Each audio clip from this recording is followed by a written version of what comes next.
Depuis le 25 janvier dernier, Florent Pagny, la star de la musique française et francophone, lutte sans relâche contre un cancer du poumon inopérable. Un difficile combat qu'il souhaite épargner au maximum à ses proches, dont ses 2 parents. J'ai pu me retrouver dans une sorte de brouillard quand on me l'a annoncé et dans les heures qui ont suivi, où l'on attendait de savoir si la tumeur était opérable.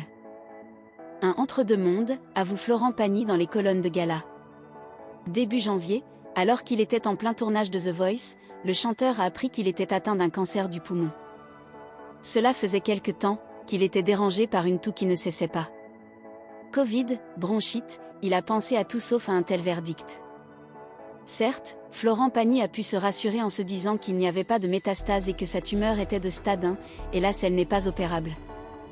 Florent Pagny a donc cessé toute activité afin de se concentrer sur son combat pour la vie, se lançant dans un protocole de 6 mois de chimiothérapie et de rayons X. Dans son combat, Florent Pagny a accepté, n'ayant pas le choix, d'être épaulé par sa femme, Azucena, et leurs 2 enfants, Inka et Aël, respectivement âgés de 25 et 22 ans. En revanche, il a tenu à préserver ses parents, Jean et Odile. Selon les informations du magazine Closer, pour leur éviter fatigue, stress et tristesse, Florent Pagny a préféré leur demander de ne pas lui rendre visite à l'hôpital, ni même à la maison. Et pour cause, il était convaincu que ce cancer n'était qu'une mauvaise passe et qu'il pourra bientôt les rejoindre pour les serrer dans ses bras. Un mental d'acier et une dignité à toute épreuve. Ce qui l'a aidé dans son combat pour la vie. Florent Pagny ne s'y est pas trompé. Malgré son nouveau look impressionnant, Florent Pagny semble aller bien mieux. Il a même assuré le show lors de la demi-finale de The Voice ce samedi 14 mai et réitérera l'exploit lors de la finale. Le 10 mai dernier, il est ainsi sorti de son silence afin de tenir informés ses fans de son état de santé.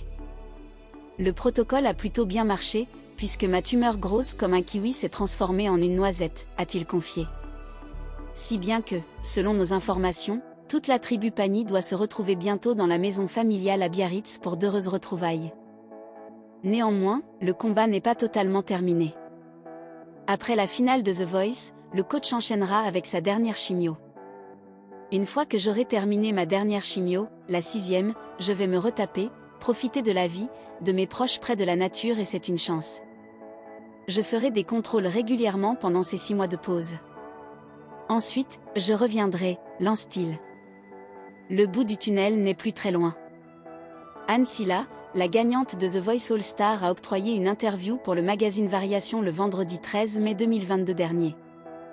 Dans ses propos, elle a affirmé qu'elle vient d'apprendre pour la situation sanitaire de Florent Pagny. Il est à noter qu'il s'agit de son coach durant l'épreuve musicale où elle a pu remporter la victoire. En ayant pris conscience de la nouvelle, elle a révélé être choquée et désemparée. Pour découvrir les ressentis de cette candidate, suivez l'article jusqu'à la fin.